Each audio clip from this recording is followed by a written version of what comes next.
the scatter market, which, I don't know if you know what the scatter market is the portion of advertising that networks hold back to sell on a kind of a last-minute basis to advertisers as opposed to the upfront, which is about 60 to 70% of the inventory which gets sold in the summer. Scatter market is fairly strong across all the networks, which means the economy for national broadcasting is starting to maybe rebound a little bit.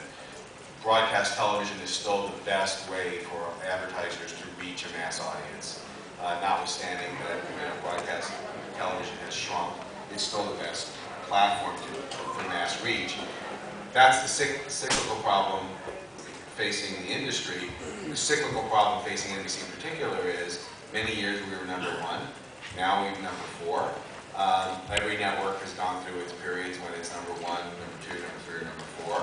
We're in the period of being number four. It's not a fun period to be in, I can tell you. And we are doing everything possible to climb out of it.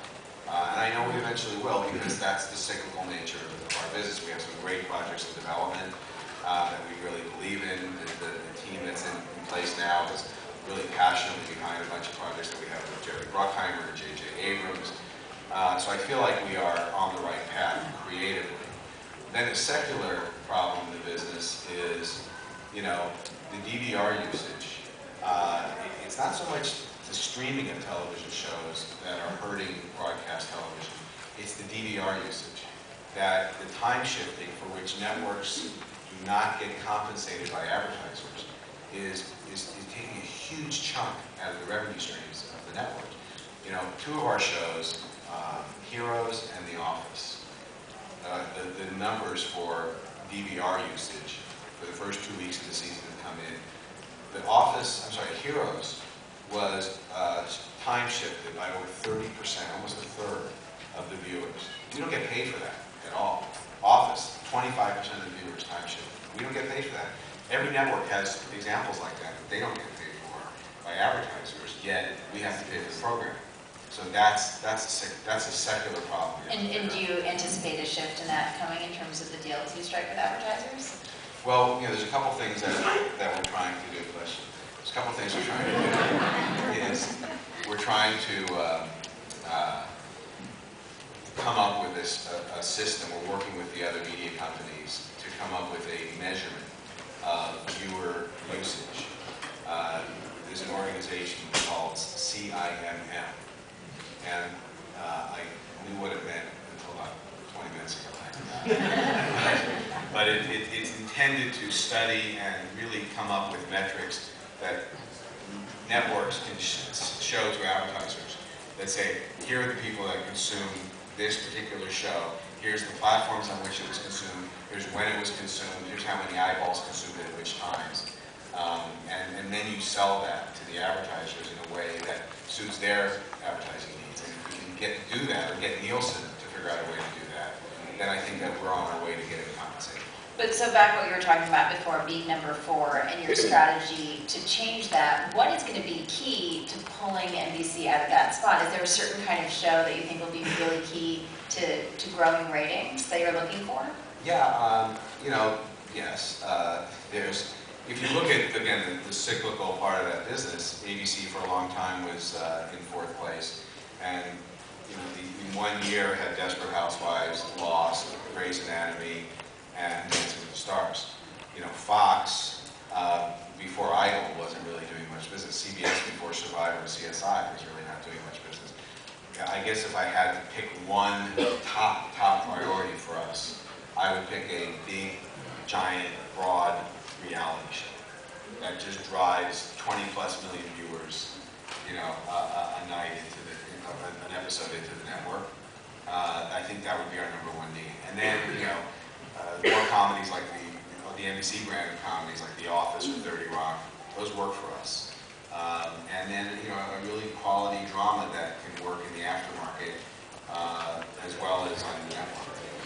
In where you're looking for these new shows, are you looking in different places now? Are you looking more at user-generated content for ideas or for talent? Are you looking to social media to see what people are talking about now? Is your strategy for finding what's going to work on television different when you have all these people giving you feedback that you haven't asked for online? Yeah, well, the feedback is great. I mean, you know, the feedback is overwhelming, and you know, a lot of times not filtered, which is a good thing and a bad thing.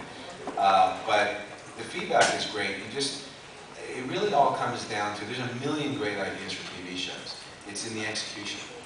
And everybody that, you know, we've all probably had people come to us and say, oh, you work in the entertainment business? I've got a great idea for a TV show. A bunch of friends live in an apartment in New York.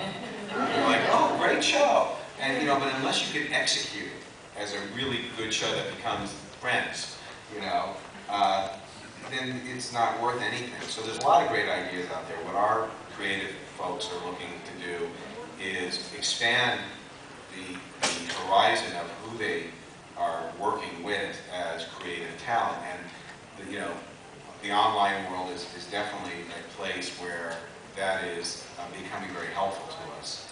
I'll give you a couple examples. But generally the traditional ways as well, people who you know can execute quality television shows. To me, the great combination is when you get a showrunner, who, like a guy named Dan Harmon, who created the show for us called Community. And he's not really an experienced television showrunner, but we and Sony partnered him with an experienced television showrunner, so we knew that we had the vision of the new voice and the experience of the, you know, old hands that could really help deliver 22 episodes of quality television a year. And that's good. Are you getting advertisers coming to you wanting to do more branded content? I know this is something you've talked about in the past. Are advertisers wanting to become sort of full sponsors of shows? What role do you see advertisers wanting to play, and how is that influencing your development? You know, advertisers are, they really want to be involved integrally in the programming. We've had discussions with advertisers from everything from being our partner at the inception of a show, and it becomes, you know, a partnership between us and the advertiser as to the show, to fully sponsoring a show. We actually had a very successful example last weekend. Saturday Night Live was fully sponsored by Bud Light Wheat, something. We should know, but and it was really successful because it was much less commercials in SNL, and instead of it was like about 9 minutes that would have been commercial time, that we put in old outtakes from rehearsals, so people cracking up and, you know, things like that during some of the old shows. And it was very successful for us and for Budweiser. So those kind of things, which is really harkens back to the early days of television, Texaco Star Theater, you know, those kind of things. We're doing a lot of those. And we're doing a lot of just your normal integrations, you know, where a product is in a show somehow woven into the storyline. It could be something as simple as a bottle of water sitting on a desk, or something that is, you know, like with Heroes with a Sprint phone, where that was woven into a storyline. By some measures, traditional TV advertising is down, you know, almost 15% this year. So this is a serious problem for NBC and for the whole industry. Do you see, I mean, will the product integration and the sponsorship really compensate for that decline? No, it can't. You can't replace dollar for dollar the revenue that we've all gotten over the years from 30-second spots with integration. First of all, there's too many. The viewer starts getting turned off, and it's just it's not feasible. You know, the show creators don't want to just do anything. They have to cooperate. They have to make it organic to their show. Otherwise, they're not going to want to do it. So if we saw a 12 or 15% decline in ad dollars for the upfronts, is that coming back? Are you starting to see the ad dollars flow back in, or will it never recover to levels that we previously saw as advertising shifts more to cable or shifts more towards internet ads? Yeah, well, I mean, yes, we're seeing a definite shift of advertising from broadcast to cable. Luckily, NBC Universal is positioned to capitalize on that. NBC Network, not so much.